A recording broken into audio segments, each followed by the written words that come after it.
Subukin man ng panahon, mananatili sa'yo, Panginoon.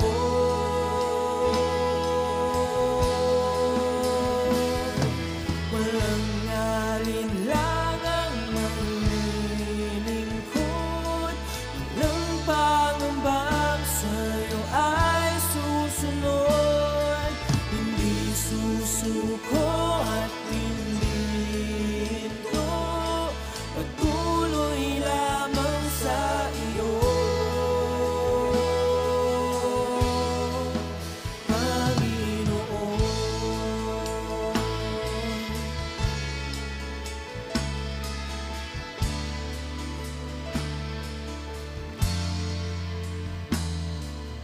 Ikaw ang aking paglilingkuran, kahit saan dalhin. Ikaw ay lagi kong susundin, anuman ang suliranin. Lahat ay aking kakayanin, pagkat ikaw ay kapiling. Subukin man ng panahon, mananatili sa'yo, Panginoon.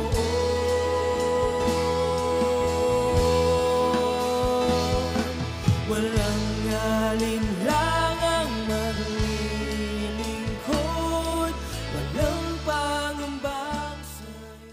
Amen. Praise the Lord. Magandang gabi sa ating lahat, sa ating mga tagapakinig, tagapakutunghay ng ating pong gawain. Narito na naman tayo muli sa ating pong gawain sa Tinig ng Pag-asa, no, na kung saan ay ating pong pinag-aaralan ang banal na kasulatan ng salita ng Diyos. No, kaya naman po mga kapatid, ako po ay samahan ninyo sa ating pong pag-aaral sa salita ng Diyos na ito, at nang tayo po ay patuloy na matuto at makilala pa natin ang ating Panginoon sa malalim at Bibliyang pamamaraan. Kaya naman po, inanya ko kayo ang bawat isa na tayo po ay dumulog muna sa ating Panginoon sa pagkakataong ito. Tayo po umuko. Dakilang Diyos, sa pangalan ni Jesus, Panginoon, Ikaw ang aming Diyos na sinasandalan, lalong-lalo na Panginoon sa mga panahon na meron pong mga suliranin, sakuna, pagsubok.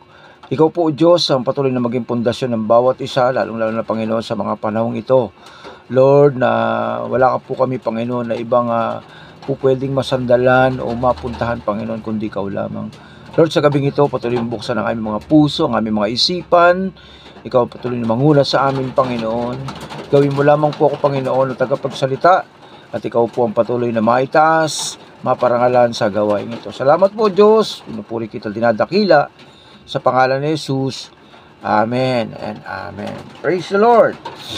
Isang maulan, ngunit pinagpalang gabi sa ating lahat. Ano po? No, naway nasa mabuting kalagayan po ang bawat isa, no, sa mga kamanggagawa ko, sa ubasan ng Panginoon, at sa mga nakikinig, no, sa lahat ng dako ng Pilipinas, Luzon, Visayas at Mindanao, maging mga nakikinig o nakatunghay sa gawain ito sa labas ng bansa. Amen. Praise the Lord. So sa gabing ito pa, sa pagpapatuloy po ng ating pong serye na pinag-uusapan po, no, sa buwan ng Hulyo, ay napakaganda po ng ating topic, ano po, no? At ito po ay talagang dapat na matutunan natin, lalong-lalo na ito po ay sumasalamin sa buhay natin bilang mga Kristiyano. Amen. Praise the Lord. So, sige po, samahan niyo ako.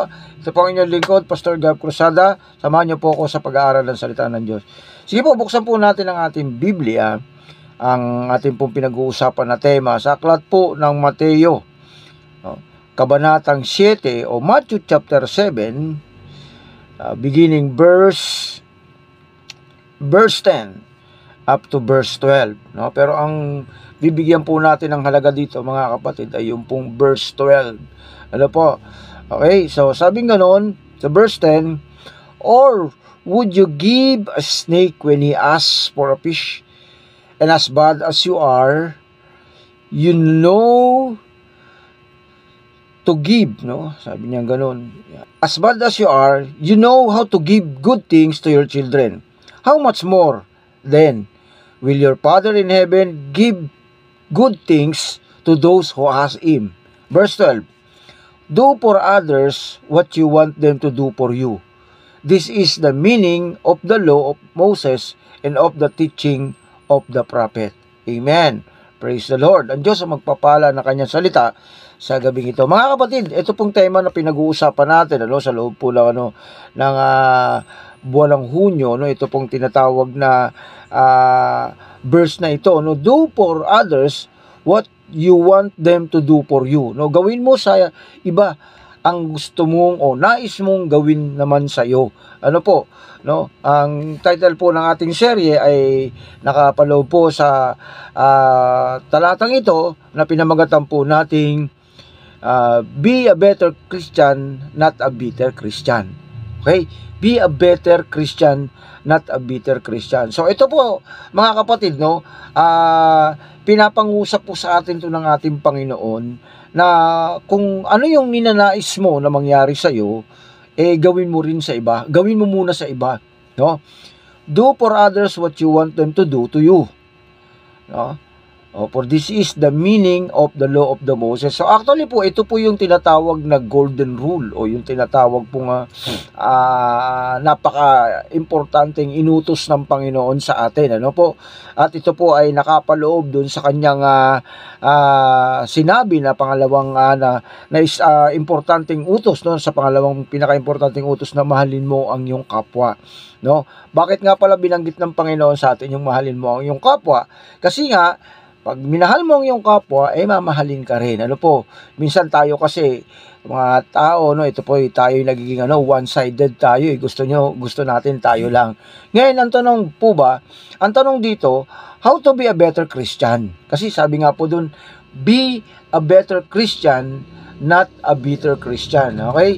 How to be a better Christian? Paano nga ba? Maging isang mabuti, mainam, maayos, na isang Kristiyano, kasi marami po tayo nakikita ngayon mga Kristiyano, okay naman, 10 taon, 3 taon, 5 taon, yung iba 2 buwan, okay naman pamumuhay. Ang tanong, nakikita ba natin na isa siyang better Christian, or nakikita ba natin yung talagang bunga ng pagiging isang tunay na Kristiyano?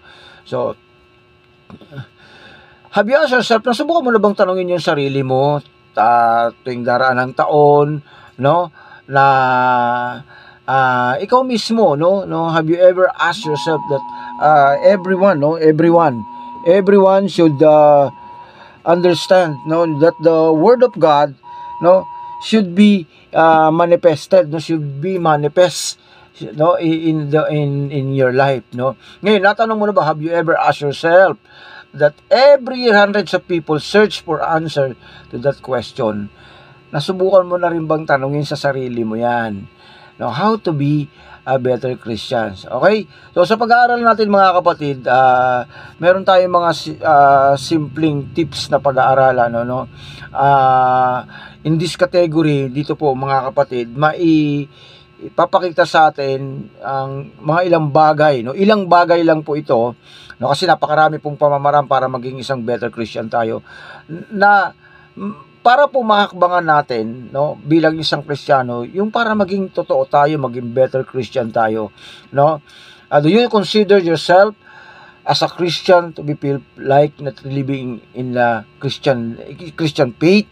Naranasan mo na ba na yung buhay mo mismo, na sabi mo sa sarili, parang hindi yata ako namubuhay ng Christian faith. So nasubukan mo na yan. So ito pong pag-uusapan natin mga kapatid, ang layunin po na ito ay para po mas lalo pang lumawak yung ating pong kaalaman, pagkaunawa sa pagiging isang better Christian o maayos, maganda na pamumuhay mo bilang isang Christian. Okay? So how can you become a better Christian? How to be a better Christian ba? Kasi nga po, ang tema natin be a better Christian. Be a better Christian, not a bitter Christian. No, napakarami po kasi ngayon, no, bitter no, ano yung bitter? No? Ayan, marami po 'yan. Okay? So, how to be a better Christian, no? Sabi nga, no, pagka may hinahangad ka, dapat binibigay mo yung the best, yung better things na pwede mong gawin ay gagawin mo. Okay? Number 1, how to be a better Christian. Be a better Christian by spending more time. Spending more time. Okay? Uulitin ko po. Spending more time reading and studying the Bible. Okay? To be a better Christian, mga kapatid, spending more time. Yun po yung number 1. Spending more time reading and studying the Bible. Okay? Kaya alam niyo mga kapatid, si Jesus, si Jesus, alam na natin ito pong verse na ito na ibabanggitin ko po sa inyo, no? During his wilderness, no, Jesus encounter with Satan. Tama po, di ba? Naalala niyo po to? Jesus provided one of the greatest key to become a better Christian. Okay? I repeat, Jesus provided one of the greatest key to become a better Christian. He said, man shall not live by bread alone, but by every word that proceeds from the mouth of God. Alam natin itong verse na to. Ito po yung nakalagay sa Matthew chapter 4, verse 4. Pero, mga kapatid, ito po yung word ni Jesus. Tama po? Matthew chapter 4, verse 4. Pero, ang sabi nga po doon, no, ang ginamit ni Jesus ay yung word of God. Okay? The word of God itself, Jesus used it to rebuke Satans, no, para po i-rebuke si Satans, no. Ano po yung ginamit niya? Yung pong sinabi sa Bible na man shall not live alone, shall not live by bread alone, but by every word that proceeds from the mouth of God, no. But by every word that proceeds from the mouth of God. And that is from Matthew chapter 4, verse 4. Pero saan po yan kinuha ni Jesus? Okay? Saan pong Bible verse? No? Kasi sabi nga po, word of God yung ginamit niya, no, ni Jesus. Saan po ba nakalagay yan? You know, originally nakalagay po yan sa Deuteronomy. Ano? Sa Deuteronomy, no? When Moses spoke, no, to Joshua, yung po yung kinakausap niya si Joshua, no, na yung pong tinatawag na transition, yung transition period po habang nag-uusap sila ni Joshua, dahil nga po binibilin na ni Moses yung pangangalaga sa buong Israelita kay Joshua, no, binabanggit niya po yung mga sinabi ng Diyos kay Joshua, no. Kaya nga sabi niya gano'n, di ba? Sabi niya, inalagaan tayo ng Diyos sa ilang, no. Tatandaan ninyo, no, na nagpaulan ng mana ang si Yahweh, no, nagpaulan ng mana si Yahweh, binigyan tayo ng pagkain. Pero tandaan mo, sabi niya, no, sabi ng Diyos, hindi lang tayo nabubuhay sa tinapay, kundi sa salita ng Diyos. At yun po yung ginamit ni Jesus, no. Kaya to be a better Christian, you must spend more time reading and studying the Bible, no. Jesus was preparing to inspire the Word of God. Yun yung sinasabi ni Jesus doon, no? Yun yung kanyang punto roon, no? Na ikaw mismo, no? Yung sinasalita mo dapat inspired with the Word of God, ano? Dapat ang pag-iisip natin ganun eh. Yung tayo mismo nagsasalita tayo na as a better Christian, it always inspired by the Word of God. One of the reasons Jesus could successfully resist Satans, no?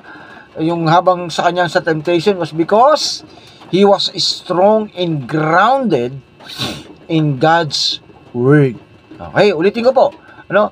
Isa sa mga dahilan kung bakit nagtagumpay si Jesus para labanan, palayuin, paalisin si Satan habang siya tinutukso, dahil nga po meron siyang matibay, no? Matibay na paninindigan na nakatayo siya.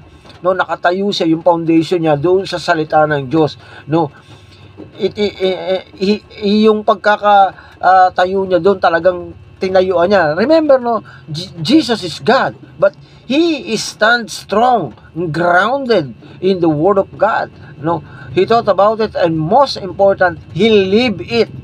No, ikinapamuhay niya every day of His life. No, kaya nga po, mapapansin natin, no, ito po yung pilit na ini-insist sa atin ng ating Panginoon, no? Kaya from the beginning, no, meron na pong bilin sa atin. Ano po, no? Ano po ang sabi ng Joshua chapter 1 verse 8, no? This book of law shall not depart from your mouth. Huwag malalayo, no? Anong ibig sabihin? Dapat araw-araw, no, yung pamumuhay mo, yung pananalita mo is inspired by the Word of God. Amen? No? Kaya years later, when Jesus ascended, nung umalis na po si Jesus, no, pumunta na po siya sa langit, sa langit, ano po, at nangalat na po ang mga apostol, at nagkaroon na nga po ng election, no, nagkaroon na ng election na pumalit kay Judas, and eventually, mga kapatid, no, itong si Saulo, the one who persecute the Christian during that time, although hindi pa sila tinatawag ng mga Christian, they are just called followers of Jesus, no? Wala pa pong Christian word, no? Hindi pa Kristiyano ang tawag sa kanila, but the followers of Jesus, no? Itong si Saulo was a great soldiers of Romans, no? And he persecute all, no? Even a woman, a man, no? Kahit na bata pa yan, basta followers to Jesus, pinapersecute niya. But eventually, no, God called Paul or Saul, no, and Saul encountered our God, no, during yung kanyang paglalakbay papunta po ng Damascus, no. He encountered our God, no. If you read in Acts chapter 9, no, when Saul, no, encountered our God, no, nabago po, nagkaroon po ng transformation. Okay? And years later, Apostle Paul likened God's word to a spiritual sword, no? Na talagang naging kinapamumuhay niya na yung salita ng Diyos, at ito yung binabanggit niya po sa Ephesians chapter 6 verse 17. Ano po yung sinasabi niya rito na it is a spiritual sword, no, that enables a Christian to battle against the dark influences of this world. Amen? No, ito yung sinasabi ni Paul na makakapag-impluwensya sa atin, ano, dito sa mundong ito, yung pong salita ng Panginoon.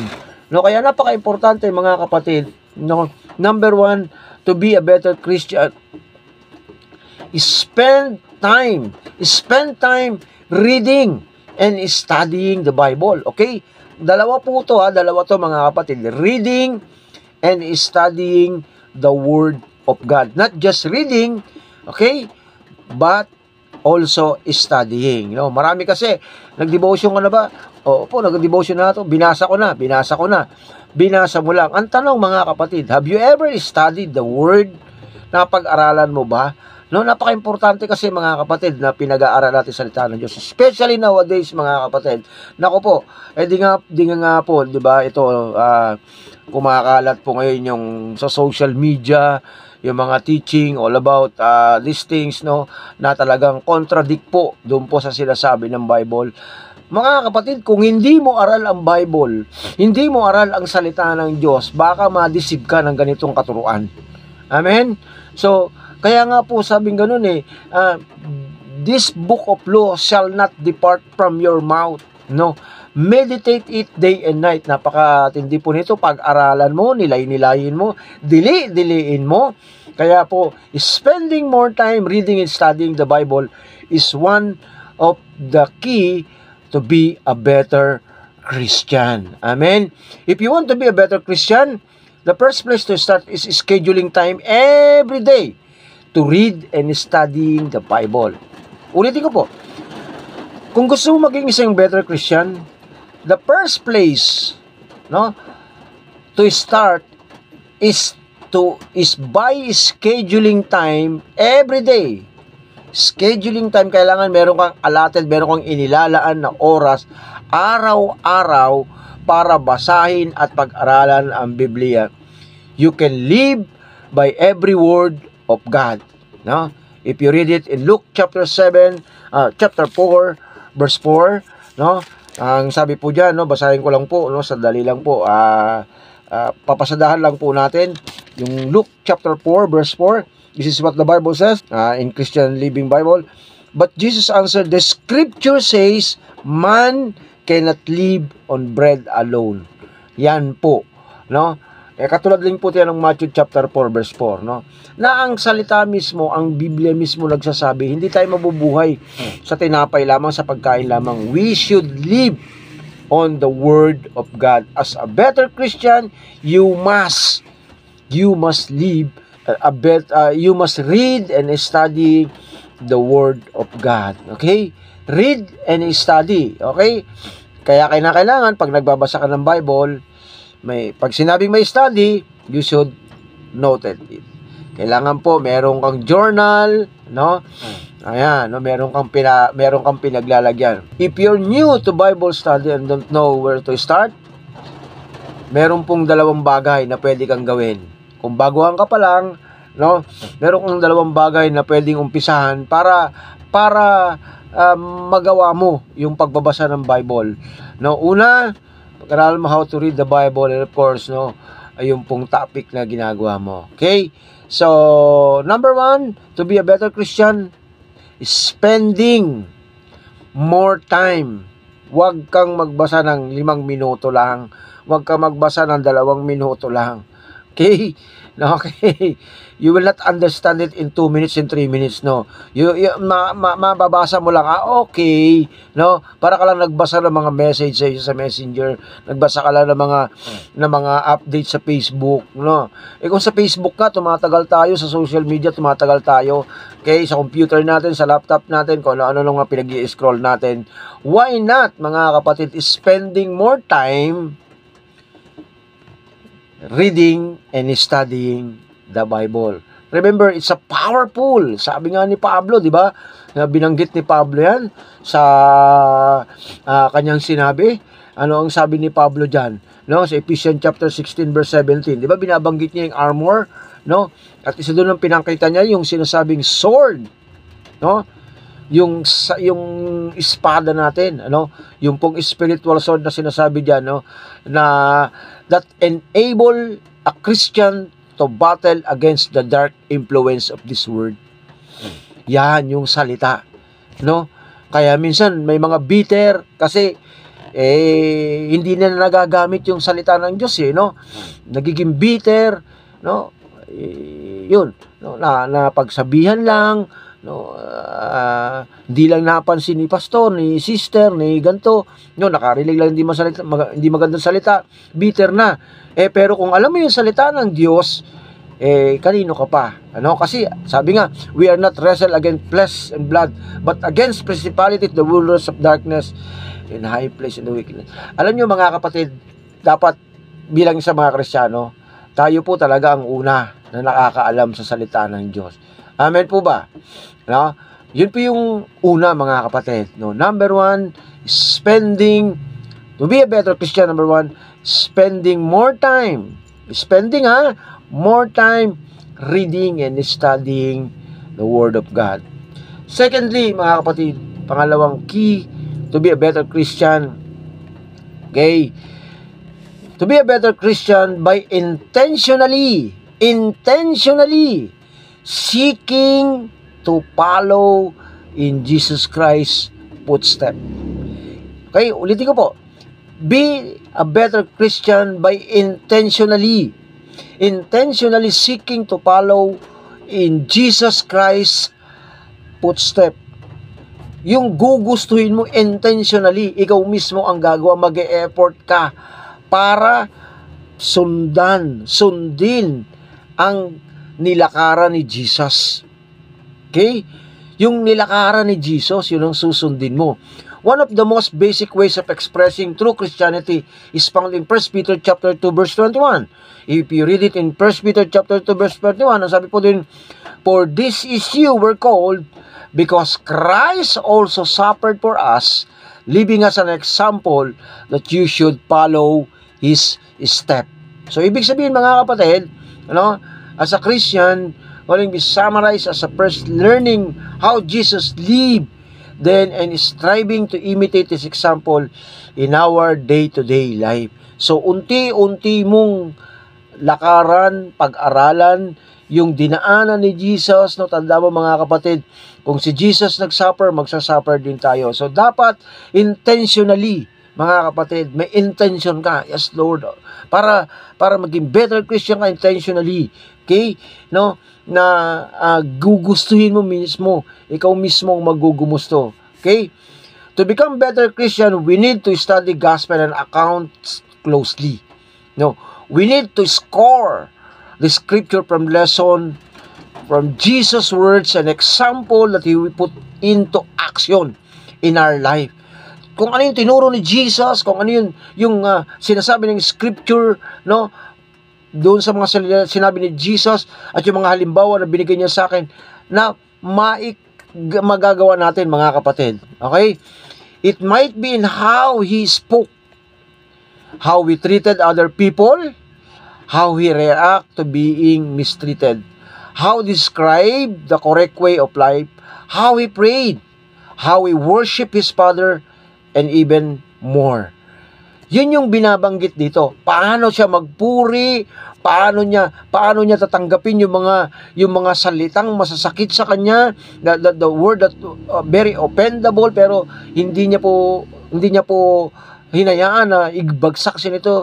But then again, no, may lesson yun na iniwan sa atin. Dapat yung may learning tayo natututo doon. Okay? Kaya dapat po nakikita natin na pag-aaralan natin. Kaya nga po, when you're spending more time reading and studying the Bible, the Word of God, you will also learn how Jesus walked when He was here in the earth. No, paano ba siya naglakbay? Paano ba siya ano ba yung mga na-experience niya? Ano ba yung example? No, sabi ganoon, paano niya how He treated other people. Isa po yan mga kapatid sa sinasabing ganun. Do to others what you want you to do to you. Kaya nga si Jesus, tinuruan tayo how to treat other people.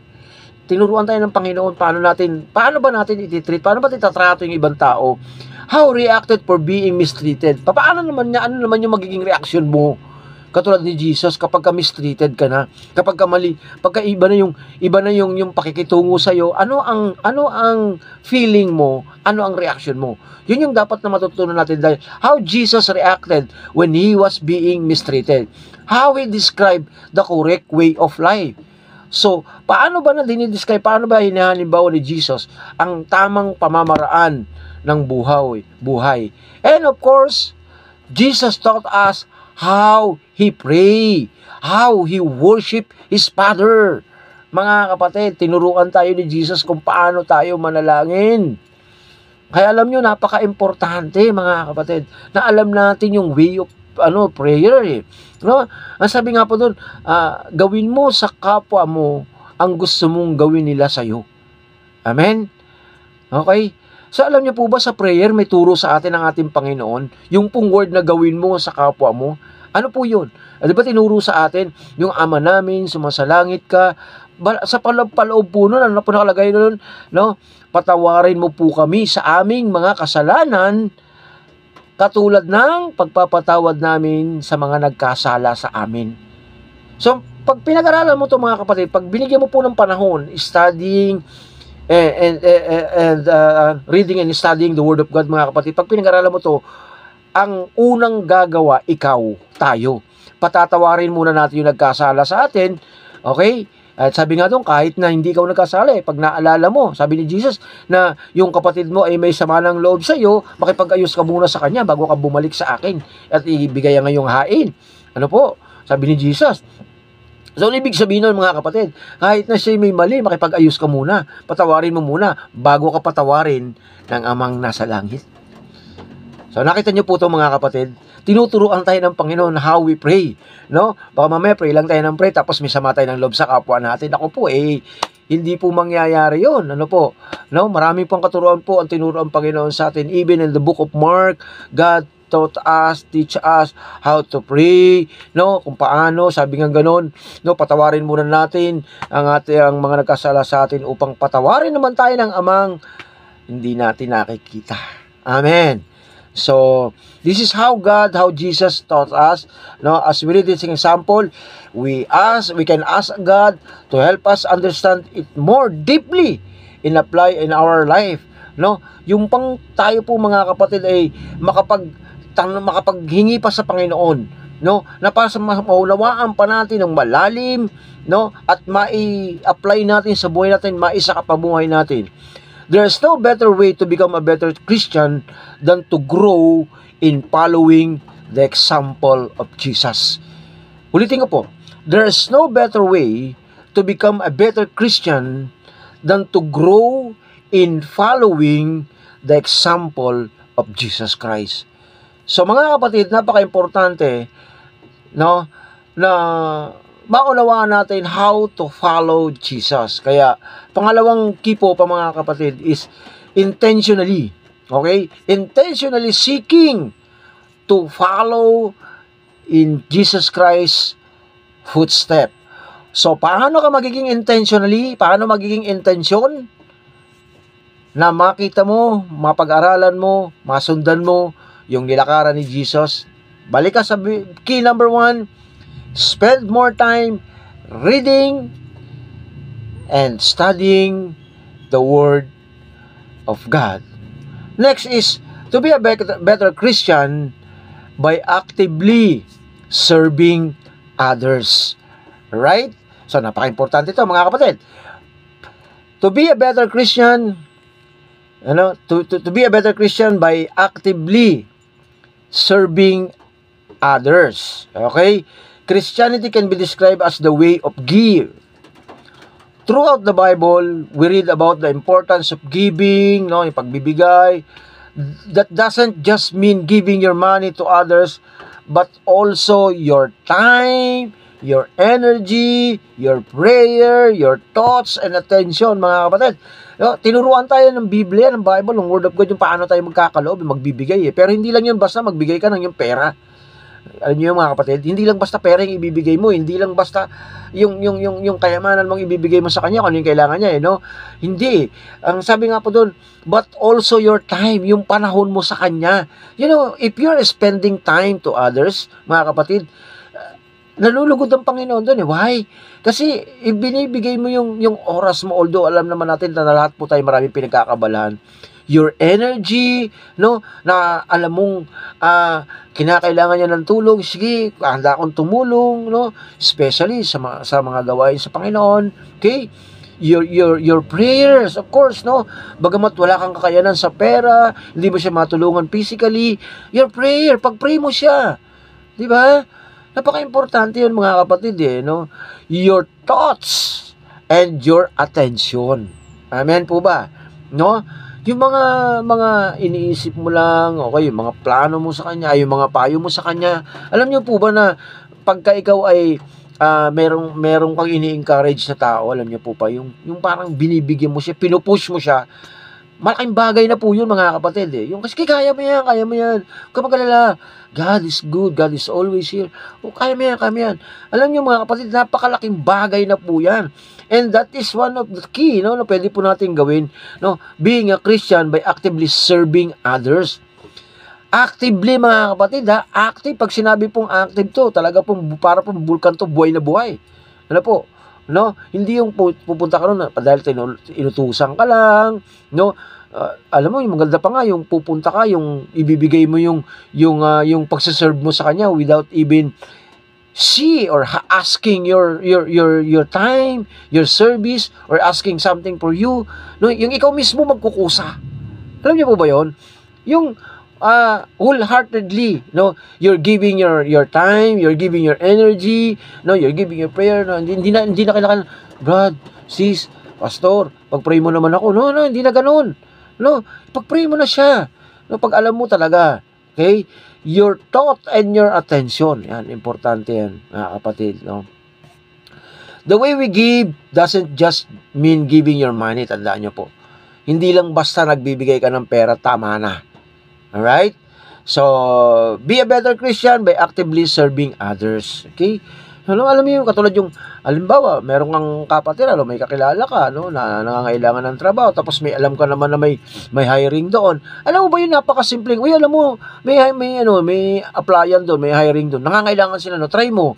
Alam niyo po, yung as simple as that, mga kapatid, as simple as that. Ang ganda ng flow ng Christianity mo, yung simpleng-simple lang. Maraming bagay po mga kapatid na pwede tayo pong mag-serve sa ating kapwa. Apostle Paul described it this way. Sabi niya po sa Acts chapter 20 verse 35, I have shown you in every way by laboring like this, that you must support the weak and remember the word of the Lord Jesus, ano yung word of God na naman, that He said, it is more blessed to give than to receive. Yung sabi ni Paul sa Acts chapter 20 verse 35, di ba? Sabi niya, it is more blessed to give than to receive. No, mas pinagpala ka na nagbibigay kaysa tumatanggap. Kaya alam niyo mga kapatid, when you are serving other, you are giving time, you are giving effort, you are giving everything to him, to her. Alam niyo mga kapatid, you are more blessed than her or than him. Okay? So, kaya alam niyo mga kapatid, no, kahit po si James, si Santiago po, nagbanggit po siya, no. So James chapter 1 verse 27, James summed up is true when he wrote that pure and undefiled religion before the God and the Father it is. So yung sinasabi niya po doon, yung tunay na relihiyon, yung tunay na tatak ng isang relihiyon, ha? Hindi po yung pangalan ng relihiyon, kundi yung tunay. Ano po yun? Number 1, to visit orphans and widows and their trouble. No? Yung pupuntahan mo itong mga nangangailangan na ito, yung wala na talaga mga orphans, mga ulila, mga balo, no, sa kanilang mga suliranin, no? Ito pong balo na ito mga kapatid, hindi po ito yung porque wala nang asawa balo. No, biblically speaking, meron po silang tinatawag na standard para makita po, makilala o ikaw ay mailinya doon sa sinasabing widows. Okay? So sabi dito ni James, no? Ano po daw yung mark of a true religion? To visit orphans and widows in their troubles. Actually, meron pa po yan sa umpisa eh. Ano po yun? Can bridle his tongue. Okay? Yung mark of the true religion, yung kaya daw pong pigilan, kayang pigilan yung kanyang dila. Okay? These principles applies in anyone in need. So, serving others, mga kapatid, no, is also a key to be a better Christian by actively serving others. Amen? So, praise God, no? We can be better Christian by praying, by paying attention to the needs of others and being generous in giving our resources to help them. Okay? And number 4, mga kapatid, no? To be a better Christian by being less influenced by the world around you. No? Para maging better Christian ka, ano, dapat hindi ka apektado ng mundong nakapaligid sa iyo. Okay? Ulitin ko po, no, yung hindi ka apektado ng mundong nakapaligid sa iyo. No? The Bible often use the word to describe the society and culture that surrounds us. Okay? Yung pong nakapalibot sa atin, yung sanlibutan. Okay, sa Tagalog po. Our world is largely influenced by Satan, the devil, and an overall spirit of selfishness. Okay? Ayan, sabi doon sa Ephesians chapter 2 verse 2, di ba po? Some of the primary characteristic of the influence of our world are listed as, ito po yung mga naiimpluwensyahan ng sanlibutan. Ano po yun? Is it listed as the work of the flesh, o sa Tagalog po, yung pita ng laman. And now, it is written in the book of Galatians chapter 15 verse 19 to 21. So kayo na lang po ang bumasa. Galatians chapter 5 verse 19 to 21, yung pang work of the flesh, yung pita ng laman. At napakarami po niyan mga kapatid. So dito po tayo dapat mga kapatid, hindi tayo naiimpluwensya nito. Okay? To be a better Christian, you are not influenced by the word. Kaya nga sabi ni Pablo in Romans chapter 12 verse 2, sabi niya ganon, do not be conformed in this world by renewing your mind. Pag sinabi pong renewing your mind, mindset mo dapat, you are out of this world. Kasi iba ang mundo mo. Ang mundo mo ay nasa mundo ng mga Diyos. Sapagkat ang Diyos na pinaglilingkuran mo ay hindi naapektuhan ng galawan ng mundong ito. Nakakalungkot lang mga kapatid, masakit man isipin, marami pong mga Kristiyano ngayon apektado ng galawan ng mundong ito. Pag sinabing trending, trend pa rin sila. Mga kapatid, iba po ang trending sa langit. Ang trending po sa langit, nagwo-worship para sa Panginoon.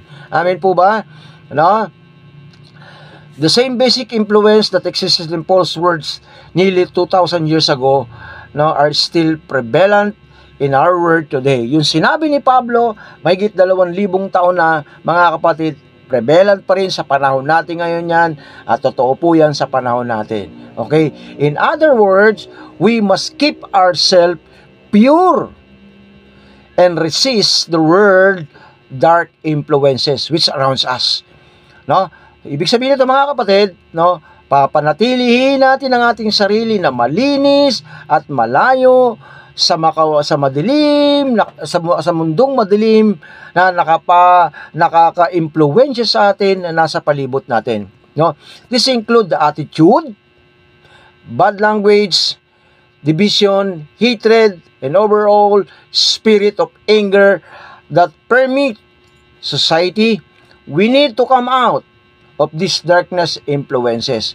If you read Revelation chapter 18 verse 4, no, kailangan nating lumayo doon po, no, umalis, come out. We need to come out of these dark influences, mga kapatid. No? As simple as that, mga kapatid. Marami po mga bagay, alam na natin ito, especially sa social media. Okay? Naku po, ako po yung nakikita ko po, marami po mga Kristiyano, nakakalungkot. No? Mga Kristiyano pero nagti-TikTok, and that is the form of this word. Mundo po 'yan. Okay? I'm not saying pero kung ikaw ay Christian, kung ikaw ay mananampalataya na, mga kapatid, pwede ba nating ilayo yung sarili natin sa mga ganyang trending? Okay? Huwag na tayo mag-aksaya ng mga bagay niya kasi it will not profit us in our spiritual life. Okay? Can we be better Christian by becoming more aware of the negative pressure of Satan in this world and working harder to resist them? Kapatid, ang sarap mamuhay na ang ikinakapamuhay mo ay yung nai-impluwensyahan ka ng salita ng Diyos. Not you are influenced by the word, but by the word of God. Okay? So, church, I want you to understand tonight na ang Panginoon po ay tinuturuan tayo para maging isang better Christian. Okay? Alam niyo po, masakit mang isipin. No, yung pong huli, yung be a better Christian and not a bitter Christian. Alam niyo, marami pong bitter ngayon ng mga Christian. No? At dapat yun, hindi tayo ganun. Maging better pa tayo sa harapan ng Panginoon kasi ang gusto ng Panginoon, tayong lahat ay malayo sa galawan ng mundong ito kasi gusto ng Panginoon, you're a better Christian. You are not a better somebody, but you're a better Christian. Okay? Para matuto tayo mga kapatid, come out of this world. Sa gabi nito mga kapatid, nais ng Panginoon, maging tunay tayo sa harapan niya. Tunay ang ating paglilingkod sa ating Panginoon. Let's bow our head. Father in heaven, Lord, we honor you and we praise you. Thank you, Lord, Panginoon, sa iyong salita. Sa iyong mapagpalang salita, Panginoon, na tinuro sa amin. And thank you, Lord, for teaching us. Thank you, Holy Spirit, for being with us. That you may teach us tonight, that you have taught us tonight how to be a better Christian. Thank you, Lord. Thank you, Lord. And open our mind, O God, to pursue our calling, to pursue, O God, to be with you. Thank you, Father God, in Jesus' name. Amen and amen. Maraming salamat po, mga kapatid, sa inyong pakikinig, sa inyong pong pagtunghay, sa ating pong pag-aaral. At naway na pagpala kayo ng salita ng Panginoon. At tayo po ay patuloy na lumakad ayon lang po sa kalooban ng ating Panginoon. Be a better Christian. Maraming salamat po. Magandang gabi po sa ating lahat.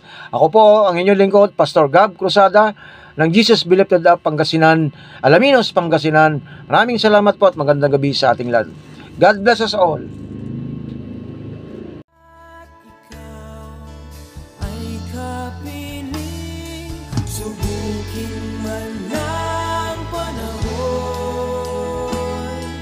mananatili sa'yo, Panginoon.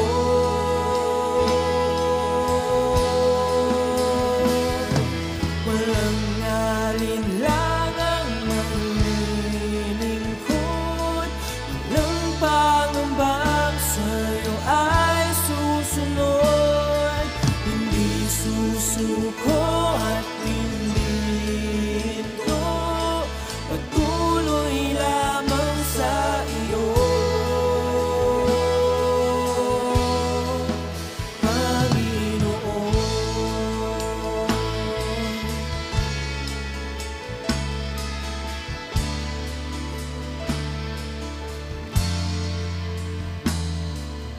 Ikaw ang aking paglilingkuran, kahit saan dalhin. Ikaw ay lagi kong susundin, anuman ang suliranin. Lahat ay aking kakayanin, pagkat ikaw ay kapiling, subukin